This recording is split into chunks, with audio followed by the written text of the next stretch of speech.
Hello everyone, स्वागत है आपका एक बार फिर से हमारे यूट्यूब चैनल टेक्निकल जॉब अड्डा पर। तो हमने वर्कशॉप कैलकुलेशन एंड साइंस पढ़ना शुरू किया है, जिसके अंदर हमारा पहला जो यूनिट है, चैप्टर है, वो है हमारा यूनिट। और आज हम इसके करेंगे एमसीक्यू।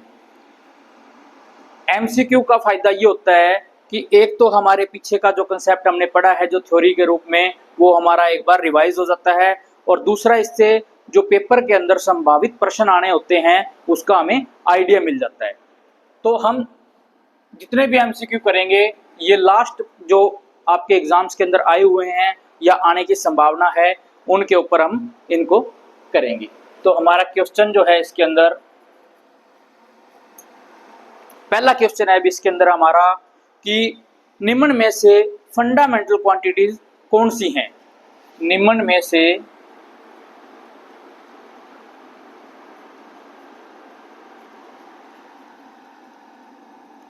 फंडामेंटल क्वांटिटीज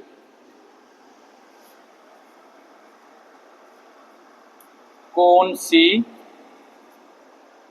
हैं। तो आपको ऑप्शन मिलेगा, 4 ऑप्शन मिलेंगे आपको।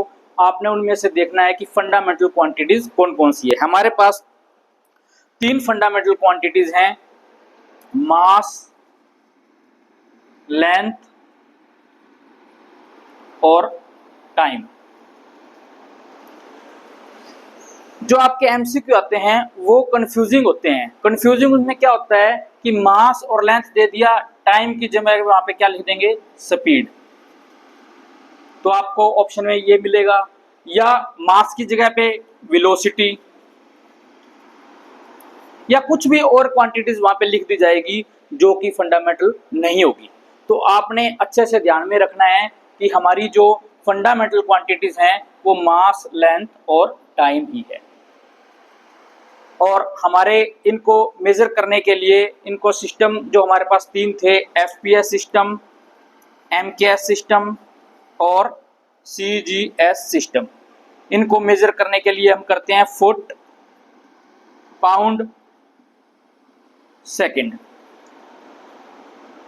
एमकेएस से metre, kilogram, second. Centimetre, gram, second. ये हैं आपकी fundamental unit. Mass, length, time आपकी फंडामेंटल क्वांटिटी है। और ये जो है एफपीएस, एमकेएस, सीजीएस जो सिस्टम है हमारे यूनिट के, इसमें foot, pound, second, metre, kilogram, second, centimetre, gram, second, ये सभी क्या हैं, ये सभी फंडामेंटल यूनिट है। तो कंफ्यूज नहीं होना बच्चों, फंडामेंटल क्वांटिटीज और फंडामेंटल यूनिट्स दो अलग अलग चीजें हैं। क्वांटिटी जिसको मेजर करना है या जिसको मापतोल करना है वो क्वांटिटी, उसकी राशि है, और जो यूनिट है जिसमें उसका मापन किया जा रहा है वो क्या है, यूनिट है। तो नेक्स्ट आगे हम चलते हैं।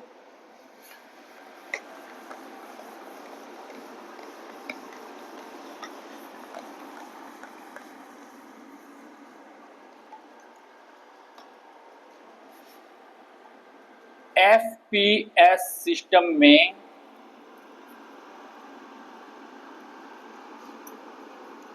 वेलोसिटी की यूनिट क्या है। देखो हमें पता है FPS, foot, pound, second. Velocity एक आपकी ड्राइव्ड क्वांटिटी है। सबसे पहले हमें वेलोसिटी का फॉर्मूला पता होना चाहिए। वेलोसिटी का फॉर्मूला क्या होता है भी, डिस्प्लेसमेंट डिवाइडेड बाय टाइम। तो डिस्प्लेसमेंट क्या है, आपकी एक तरह से लेंथ है।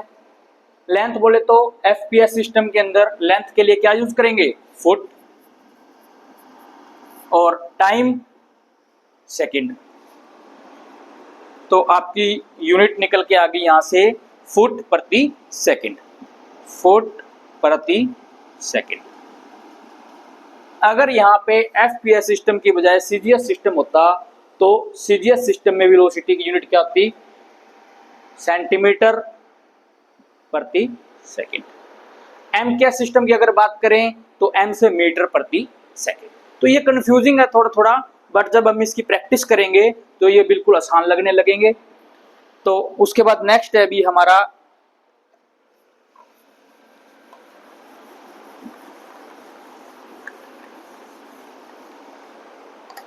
एम के एस सिस्टम में। नेक्स्ट क्वेश्चन, एम के एस सिस्टम में एम क्या दर्शाता है? एम क्या दर्शाता है? ऑप्शन मिलेंगे आपको, माइल, माइक्रो, मीटर, मिली। लग रहे हैं ना सभी एक जैसे, माइल, माइक्रो, मीटर, मिली। तो आपको पता है ना तो माइल है, ना माइक्रो है, ना ही मिली है। तो इसका जो राइट आंसर है वो है हमारा मीटर। एम के एस सिस्टम में एम क्या दर्शाता है? मीटर को दर्शाता है। देखो इसी प्रकार कुछ भी पूछ सकता है, के का पूछ सकता है, एस का पूछ सकता है, इसी प्रकार एफपीएस में से कुछ पूछ सकता है या सीजीएस में से भी कुछ पूछ सकता है। तो देखो एक क्वेश्चन के अंदर कितने सारे क्वेश्चन छिपे हुए हैं। तो एमसीक्यू करने का मतलब यही है कि हमें आइडिया मिल जाता है कि किस प्रकार का प्रश्न आ सकता है।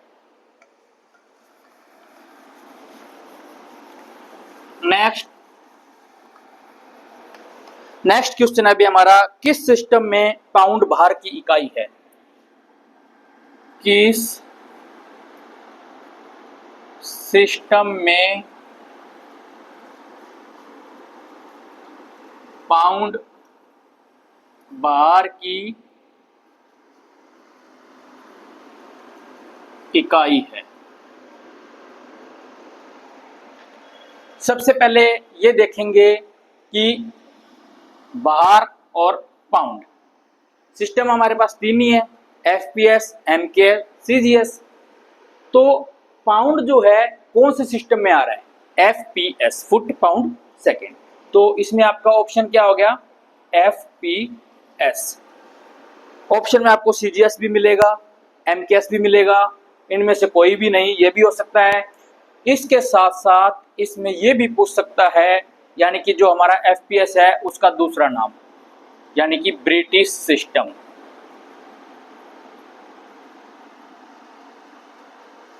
किस सिस्टम में पाउंड भार की इकाई है? तो एफपीएस सिस्टम होगा ऑप्शन में, या फिर ब्रिटिश सिस्टम होगा। नेक्स्ट,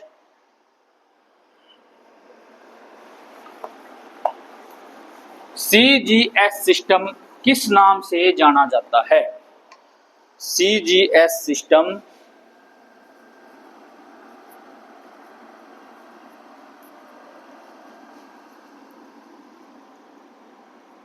किस नाम से जाना जाता है?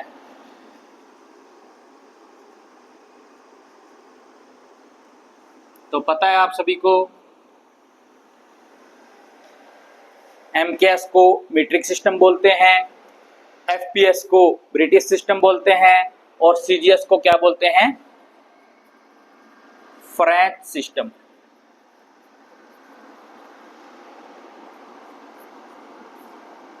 फ्रेंच प्रणाली, यह है आपका सीजीएस सिस्टम का दूसरा नाम।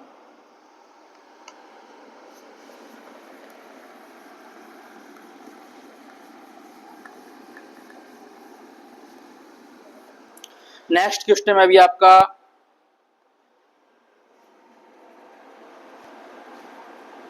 सिस्टम ऑफ यूनिट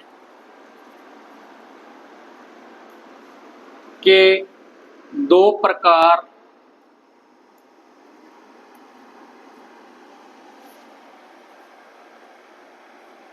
कौन कौन से हैं? सिस्टम ऑफ यूनिट के दो प्रकार कौन कौन से हैं? देखो हमें पता है, फंडामेंटल एंड डिराइव्ड। ऑप्शन में फंडामेंटल,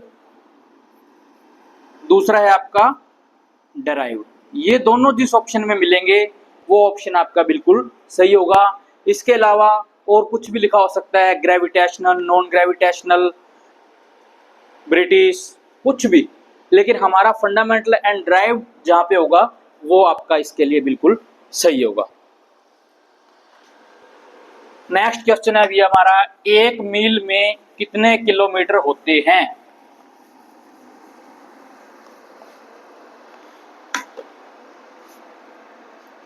एक मील में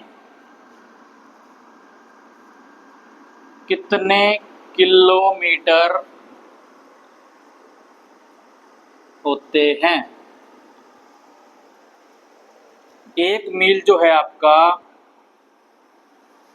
वो 1.609 किलोमीटर के बराबर होता है, या फिर ये कह सकते हैं कि 1609 मीटर के बराबर होता है। क्वेश्चन, 1 मील में कितने किलोमीटर होते हैं? तो जो आपका 1 मील है उसमें 1.609 किलोमीटर होते हैं, और अगर हम मीटर के अंदर बात करें तो 1609 इसमें मीटर होते हैं। जिस ऑप्शन में आपको ये मिले वो ऑप्शन आपका बिल्कुल सही है। नेक्स्ट क्वेश्चन,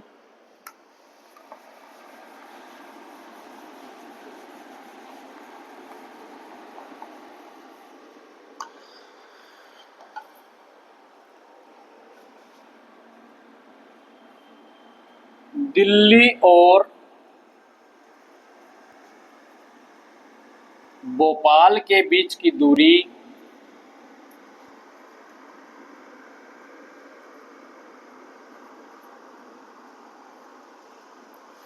705 किलोमीटर है। माइल्स में कितनी होगी? माइल्स में कितनी होगी? अभी जो हमने लास्ट क्वेश्चन किया है उसमें यह था कि 1 माइल में कितने किलोमीटर होते हैं, तो हमने देखा कि 1 माइल, मील एक ही बात है, माइल के अंदर 1.609 किलोमीटर होते हैं। तो अभी हमें क्या दे दिया है? किलोमीटर दे दिया है। सवाल वही है लेकिन उसको क्या थोड़ा घुमा दिया है, माइल से किलोमीटर निकालें या किलोमीटर से माइल निकालें। इसी प्रकार अगर हम ये देखें कि 1 किलोमीटर के अंदर माइल कितने होते हैं, तो ये आपके 0.621। अभी हमें 1 किलोमीटर के अंदर माइल पता है 0.621, और हमने निकालना कितने में है? 705 किलोमीटर के अंदर। तो क्या होगा? 705 मल्टीप्लाई 0.621, ये आपके यहां से क्या आ जाएंगे? माइल्स। जब इसकी मल्टीप्लाई करेंगे तो यहां से निकल के आएगा 437.80। ये आपके माइल्स हैं। दिल्ली और भोपाल के बीच की दूरी हमें किलोमीटर में दी थी, और उसको जब माइल में कन्वर्ट करेंगे तो यहां से निकल के आएगा 437.80 माइल। तो इस प्रकार से कन्वर्जन के ऊपर सवाल आते हैं। बिल्कुल कैलकुलेशन के अंदर जल्दबाजी नहीं करनी है, आराम से उसको हल करना है। आपको ये पता है तो उसके बाद इसमें कुछ भी नहीं बचता, सिंपल कैलकुलेशन बचती है। नेक्स्ट क्वेश्चन है अभी हमारा, 127 सेंटीमीटर को इंच में बदलो।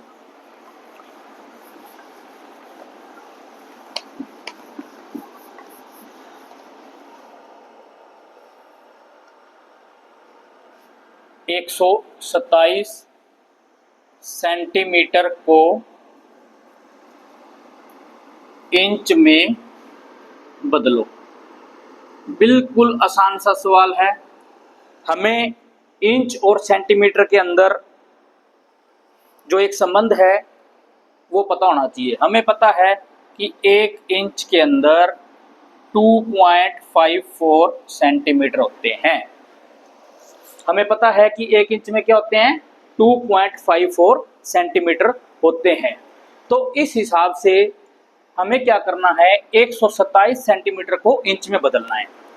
तो आसान सी एक आपको तरीका बताता हूं। इस प्रकार के जो सवाल आते हैं जिस चीज को हमने निकालना है उसको हमने हमेशा राइट साइड पे लेना है। जैसे 2.54 सेंटीमीटर किसके बराबर है? 1 इंच के। तो 1 सेंटीमीटर बिल्कुल बेसिक है ये, 1 डिवाइडेड बाय 2.54 और 127 सेंटीमीटर। तो इसको जब हम हल करेंगे तो मल्टीप्लाई 127 सेंटीमीटर। और अब क्या है, अब सिर्फ और सिर्फ इसमें क्या बचा है? कैलकुलेशन बची है। और जब इस कैलकुलेशन को हल करेंगे हम यहाँ से, तो ये आपका 50 इंच के बराबर आएगा। तो जो आपके 127 सेंटीमीटर हैं, कन्वर्ट करने पर उसमें क्या आएगा? 50 इंच। इसमें क्या होता है, जिस चीज को हमने निकालना है उसको राइट साइड में लें, जो चीज दे रखी है उसको लेफ्ट साइड में लें। राइट साइड हमारी ये बनती है, लेफ्ट साइड हमारी ये बनेगी। तो सवाल को करना जो है आसान हो जाता है, कैलकुलेशन में कभी भी उसमें आप गलती नहीं करोगे।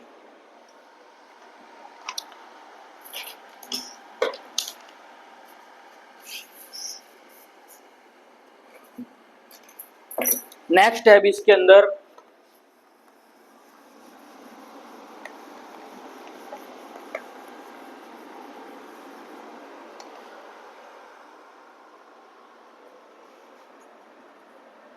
बारह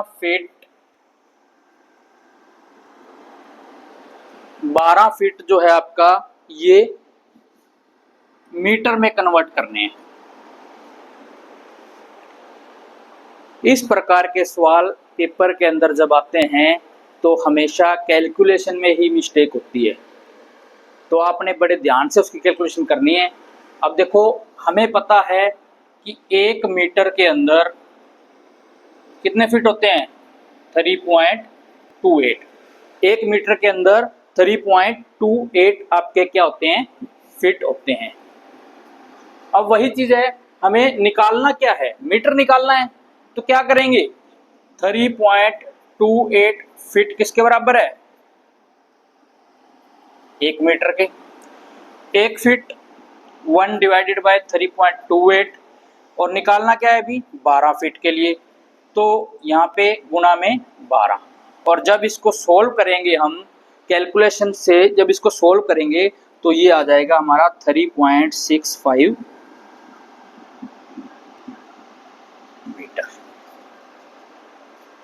आपके जो 12 फीट हैं ये 3.65 मीटर के बराबर होते हैं। बहुत ही आसान सा सवाल है। हमें ये पता है कि मीटर में फीट कितने होते हैं, तो यहाँ 12 आए चाहे 20 आए चाहे 120 आए, उससे कुछ फर्क नहीं पड़ता। सिर्फ और सिर्फ आपको उसका कन्वर्जन फॉर्मूला पता होना चाहिए और अच्छे से उसकी कैलकुलेशन आनी चाहिए। तो नेक्स्ट सवाल है हमारा इसके अंदर, 15 मीटर में कितने इंच होते हैं?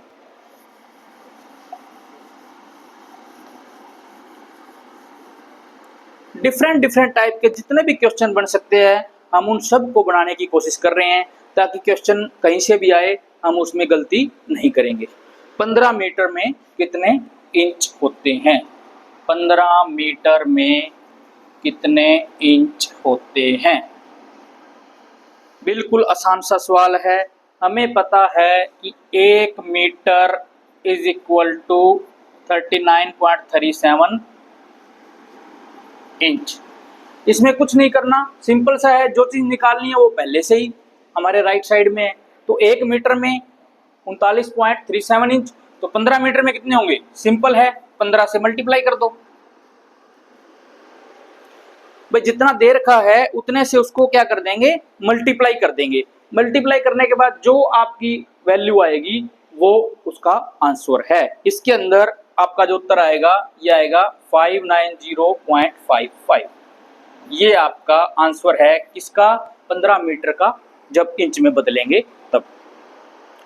उसके बाद अभी आपका नेक्स्ट क्वेश्चन, 5 पाउंड को किलोग्राम में बदलो।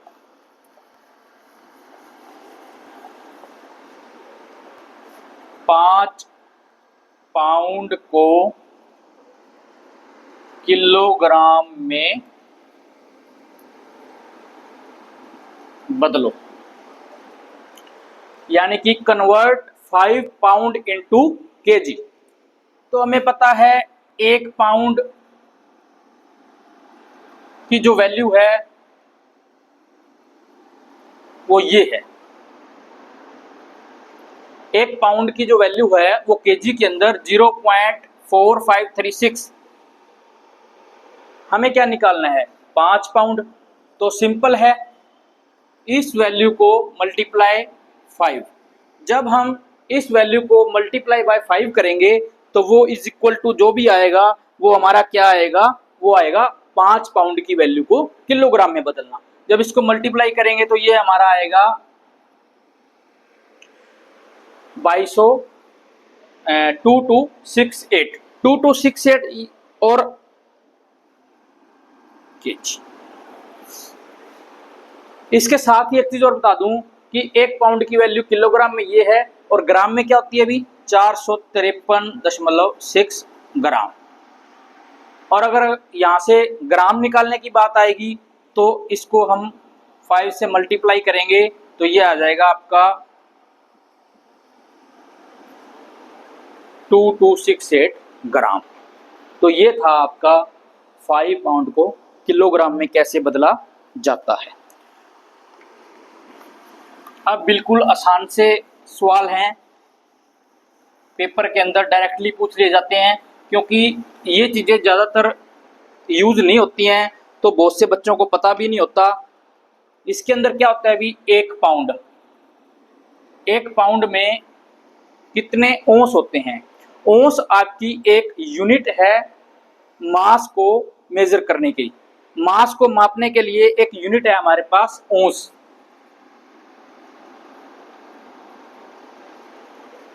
तो पाउंड भी आपकी जो है मास को मापने के लिए है, द्रव्यमान को, और औंस भी। तो 1 पाउंड जो है ये आपका 16 औंस के बराबर होता है। पेपर में डायरेक्टली प्रश्न पूछ लिया जाता है और मोस्टली बच्चे इस सवाल का गलत आंसर दे के आते हैं, क्योंकि औंस के बारे में कभी पढ़ा ही नहीं होता।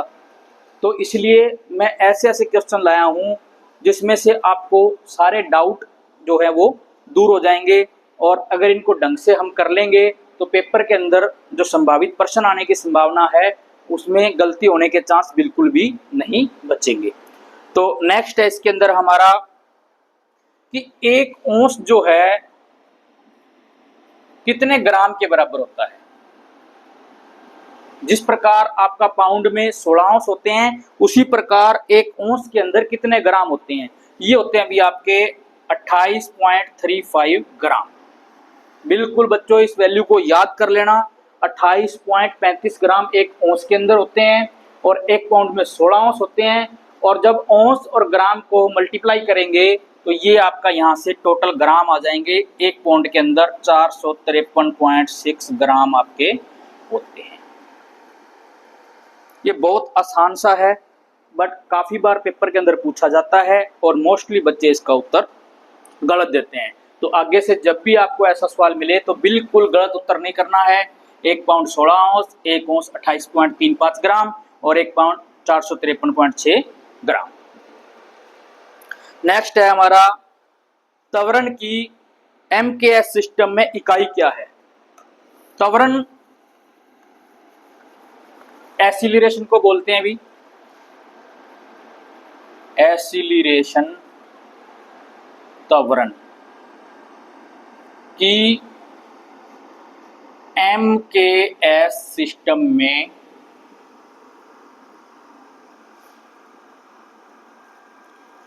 यूनिट बताओ।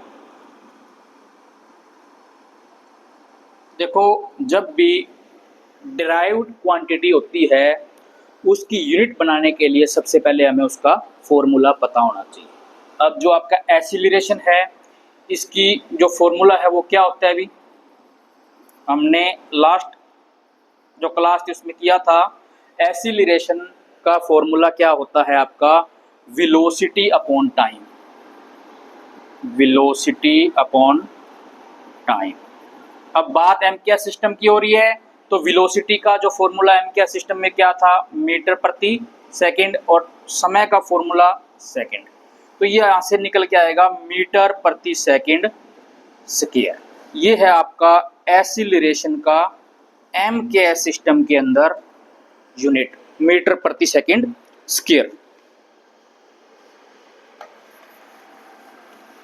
नेक्स्ट आगे बढ़ते हैं। अभी हम बहुत सारी चीजें ऐसी होती हैं जो थ्योरी की क्लास में रह जाती हैं, लेकिन जब हम उनके एमसीक्यू करते हैं उनसे रिलेटेड तो बहुत सी चीजें हमारी उसमें क्लियर होके निकल के आती हैं। तो इसी कड़ी में हम आगे बढ़ते हैं। इसके बाद हमारा सवाल है अभी 1 गैलन के अंदर कितने लीटर होते हैं। जो आपका गैलन है ये एक यूनिट है कैपेसिटी को मेजर करने की, अक्षमता जिसको बोलते हैं हम।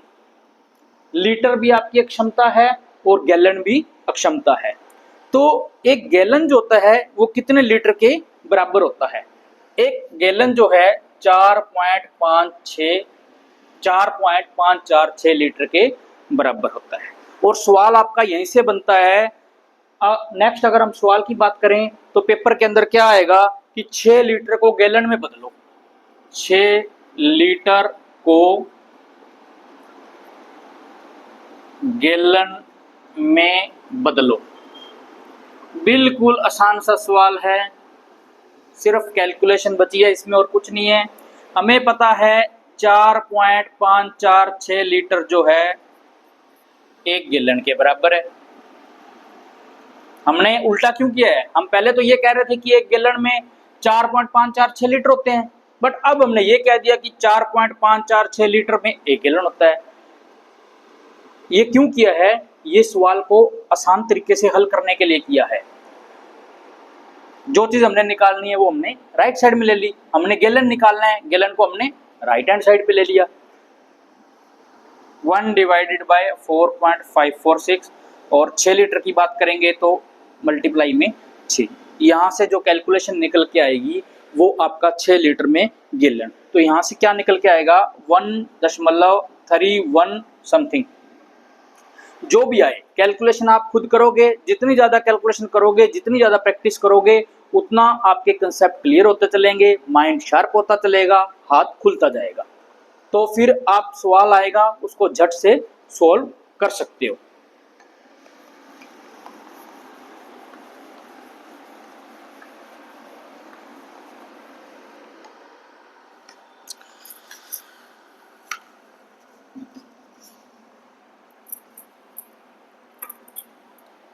ये सारे सवाल जो भी हम लेके आए हैं ये बिल्कुल छांट छांट के लेके आए हैं। संभावित जो भी प्रश्नों बनते हैं पेपर में आने वाले वो सब हम इसमें सॉल्व कर रहे हैं। नेक्स्ट है इसके अंदर 1 घन मीटर में कितने लीटर होते हैं। 1 घन मीटर में कितने लीटर होते हैं। देखो जो 1 घन मीटर है उसको हम इस प्रकार से लिखते हैं 1 मीटर क्यूब। 1 घन मीटर के अंदर 1000 लीटर होते हैं। कितने 1000 लीटर। बहुत बार प्रश्न आता है कि 1 घन मीटर के अंदर कितने लीटर होंगे, तो 1 घन मीटर के अंदर आपके 1000 लीटर होंगे। नेक्स्ट है हमारे पास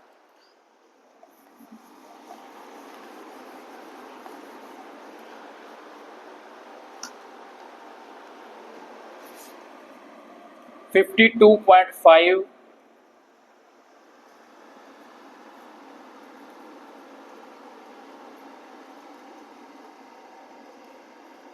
देखो यहाँ पे हमने एक नई चीज आई है LBS। ये क्या होता है, ये पाउंड को लिखने का तरीका है। 52.5 पाउंड को किलोग्राम में बदलो। पेपर के अंदर सवाल इसी प्रकार से आता है बिल्कुल आसान। पाउंड वाले हम बहुत सारे प्रश्न कर चुके हैं, परंतु अब इसको देख के बहुत सारे बच्चे क्या करेंगे, गलत करेंगे। उनको पता ही नहीं होगा ये क्या लिख दिया। ये है पाउंड। तो 1 पाउंड जो है हमें पता है अभी क्या होता है 453.6 ग्राम। किलोग्राम की बात करें कि 0.4536 किलोग्राम। सिंपल है। 52.5 को किलोग्राम में बदलो। सिंपल इसको 52.5 से मल्टीप्लाई कर देंगे, जो भी आपका उत्तर आएगा वो इसका आंसर होगा। इस सवाल में मेरे बताने का ये मतलब था कि जहां पर भी ये लिखा है उसका मतलब पाउंड है।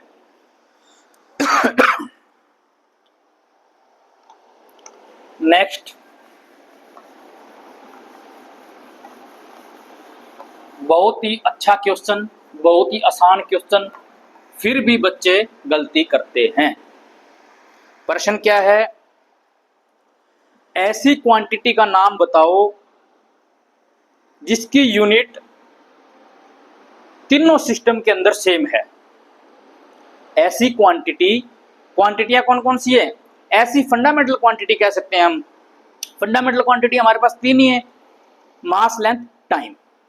उनमें से ऐसी कौन सी क्वांटिटी है जिसकी यूनिट तीनों में सेम है? हमें बहुत बार ये चीज हमारे आगे आई है और बहुत बार हमने किया है, परंतु जब ये प्रश्न की फॉर्म में आ जाएगा तो वहां पे बच्चे इसको गलत करते हैं। देखो क्या है, ऐसी राशि कौन सी है जिसकी यूनिट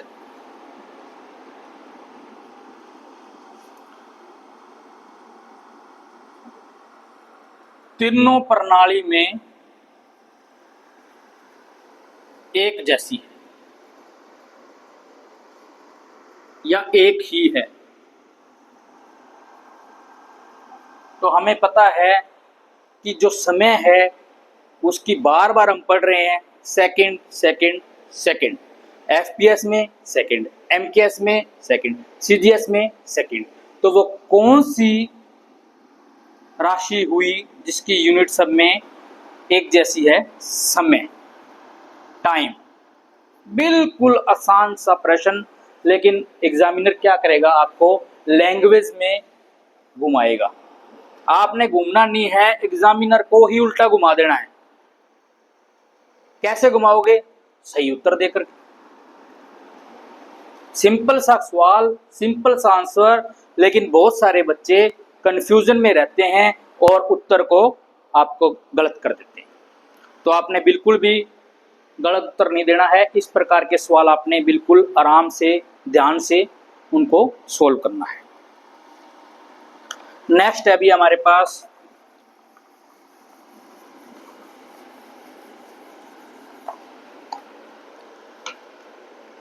1.2 न्यूटन मीटर को न्यूटन सेंटीमीटर में कन्वर्ट करो। क्या करो? न्यूटन मीटर को न्यूटन सेंटीमीटर में कन्वर्ट करो। देखो हमें पता है कि जो मीटर है और सेंटीमीटर है, इन दोनों के अंदर एक संबंध है, वो ये है कि 1 मीटर 100 सेंटीमीटर के बराबर है। न्यूटन को तो हमने छेड़ना ही नहीं है, न्यूटन तो सेम है, हमने सिर्फ और सिर्फ मीटर का कन्वर्जन करना है। मेरा बताने का मतलब ये है कि सवाल कैसे भी आए, सवाल किस प्रकार से भी आ जाए, हमने उसको पहले समझना है।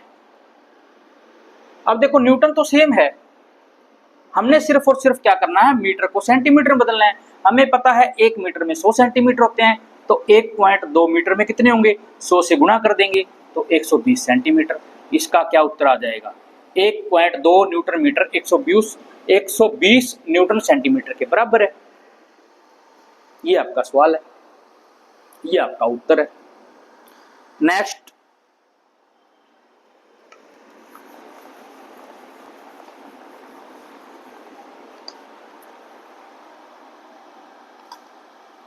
एक न्यूटन में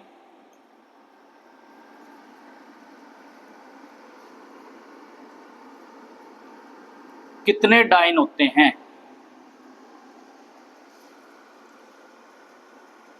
अब आप कहोगे सर ये तो मैं पढ़ाया ही नहीं था। तो मैं इसीलिए कह रहा हूं कि जो हमारे एमसीक्यू जब हम करते हैं उसमें बहुत सी ऐसी चीजें निकल के आती हैं जो हमने थ्योरी में नहीं पढ़ी, वो हमारा एमसीक्यू से ही सोल्व होनी है। तो जो आपकी न्यूटन है ये फोर्स की यूनिट है, डाइन भी आपकी फोर्स की ही यूनिट है। ये एक कन्वर्जन है कि 1 न्यूटन में कितने डाइन होते हैं। अब फोर्स की यूनिट जो न्यूटन है ये आपकी एमकेएस में है, न्यूटन, और जो आपकी डायन यूनिट है ये है आपकी सीजीएस। हमने क्या करना है, एमकेएस से सीजीएस कन्वर्जन करना है, किसका, न्यूटन का, जो कि आपकी फोर्स की यूनिट है। तो इसका डायरेक्ट है कि 1 न्यूटन आपका 10⁵ डाइन के बराबर है। ये एमकेएस में है, ये सीजीएस में है। बिल्कुल ध्यान में रखना है, थ्योरी में नहीं पढ़ा, बट एमसीक्यू के अंदर क्वेश्चन बनता है तो हमने करना है। 1 newton is equal to 10⁵ dine.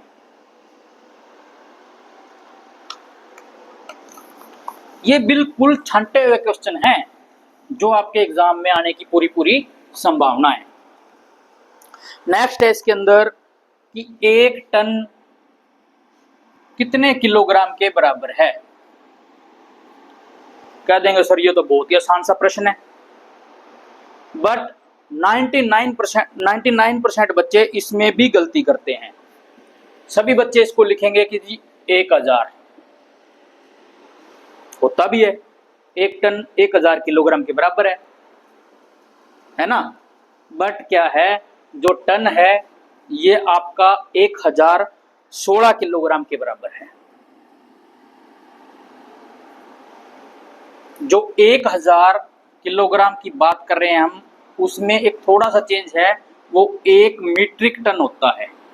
1 metric ton, जो आपका 1 मीट्रिक टन है वो 1000 किलोग्राम, और आपका 1 टन 1016 किलोग्राम। बिल्कुल कंफ्यूज नहीं होना, एग्जामिनर ने आपको यहीं फंसाना है और आपने फंसना बिल्कुल नहीं है। मीट्रिक टन और टन में ये डिफरेंस है, मीट्रिक टन 1000 किलोग्राम और 1 टन 1016 किलोग्राम। बहुत ही सिंपल क्वेश्चन, समझ रहे हो, एग्जामिनर यही फंसाता है, बट हमने फंसना नहीं है।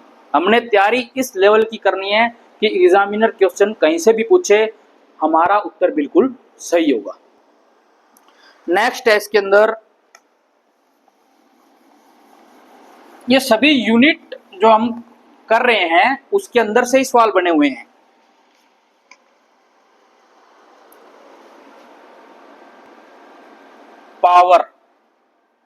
पावर की यूनिट होती है अभी वाट, किलोवाट और हार्स पावर।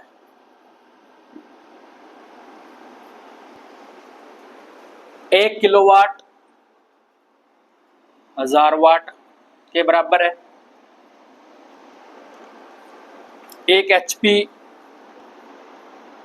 746 वाट के बराबर है। यहां तक तो सही है, बट एग्जामिनर क्या पूछेगा कि 1 मीट्रिक HP किसके बराबर है। 1 मीट्रिक HP किसके बराबर है, तो ये होता है आपका 735.5 वाट के बराबर। ये कंफ्यूजन पैदा करने वाला है कि 746 वाट और 735.5 वाट, बट आपने कंफ्यूजन नहीं होना। एक HP 746 वाट, एक मीट्रिक HP 735.5 वाट। जो व्यवहारिक तौर पर हम यूज करते हैं वो 746 वाट यूज करते हैं। वो कैसे, इसके ऊपर सवाल आता है कि 5 HP में कितने वाट होते हैं। अब देखो, वाट तो 735.5 भी है और 746 भी है, बट जब इस प्रकार के सवाल हम हल करते हैं तो वहां पे 746 को लिया जाता है, 746 को 5 से मल्टीप्लाई करना पड़ेगा और यही आपको ऑप्शन में मिलेगा। तो इस प्रकार आपने ध्यान रखना है कि कहाँ पे मीट्रिक है और कहाँ पे मीट्रिक नहीं है।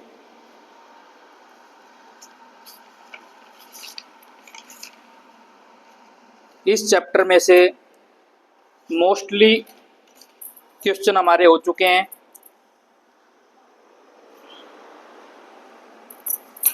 लास्ट टॉपिक इसमें बचता है हमारा टेम्परेचर के ऊपर, कि टेम्परेचर से कौन कौन से सवाल देखने को मिलते हैं। टेम्परेचर कन्वर्जन हमने कल किया था, 4 प्रकार के स्केल थे, सेल्सियस, र्यूमर, केल्विन और फ़ारेनहाइट। इनके बीच में एक रिलेशन था।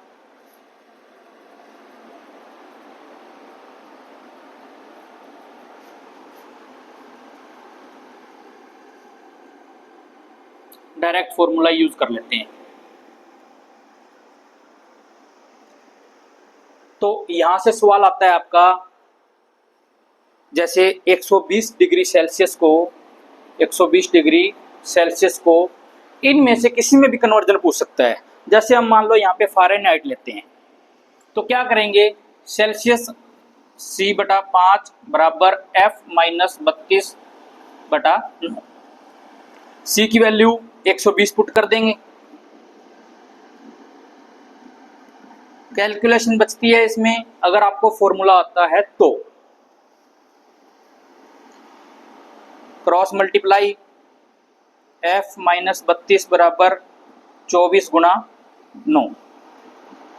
24 को 9 से मल्टीप्लाई करेंगे तो क्या आएगा, F-32, और 32 उधर जाके क्या हो जाएगा आपका प्लस में। तो यहाँ से जो वैल्यू निकल के आएगी वो आएगी F बराबर 248, यानी कि 120 डिग्री सेल्सियस 248 डिग्री फ़ारेनहाइट के बराबर होता है। इस प्रकार का कोई भी सवाल आएगा, र्यूमर का कन्वर्जन पूछ लेगा आपको फ़ारेनहाइट में, फ़ारेनहाइट का पूछ लेगा आपको केल्विन के अंदर। अगर आपको ये रिलेशन इन चारों के अंदर पता है तो आपका सवाल बिल्कुल आसान तरीके से हल हो जाएगा। एक इसके अंदर जो क्वेश्चन बनता है वो ये बनता है कि जो आपका पानी है उसका सेल्सियस में फ्रीजिंग पॉइंट क्या है।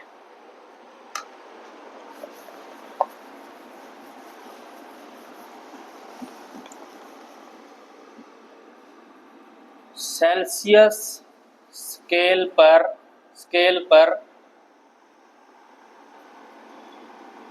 पानी का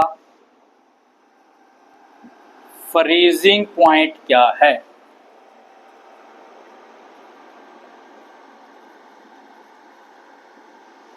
तो सेल्सियस स्केल पर पानी का जो फ्रीजिंग पॉइंट होता है वो होता है भाई 0 डिग्री। और ये बात अगर फ़ारेनहाइट के अंदर करें 32 डिग्री, केल्विन में 273, र्यूमर के अंदर 0। इस प्रकार का सवाल आपको पेपर में देखने को मिल सकता है। तो ये थे आपके MCQs यूनिट चैप्टर के। मोस्टली हमने इसके अंदर कवर करने की कोशिश कर ली है कि MCQ जितने भी बनते हैं यूनिट से वो हमने इसमें कर लिए। तो दोस्तों हमारे साथ जुड़े रहें, अपनी तैयारी करते रहें, और जिस बच्चे ने अभी तक हमारे YouTube चैनल को सब्सक्राइब नहीं किया है वो जल्दी से चैनल को सब्सक्राइब करे और हमारे साथ अपनी तैयारी को कंटिन्यू रखें। किसी भी प्रकार की आपकी कोई क्वेरी है, कुछ पूछना है, तो आप हमें कमेंट के ज़रिए पूछ सकते हैं और हम आपके कमेंट का ज़रूर जवाब देंगे। Thank you.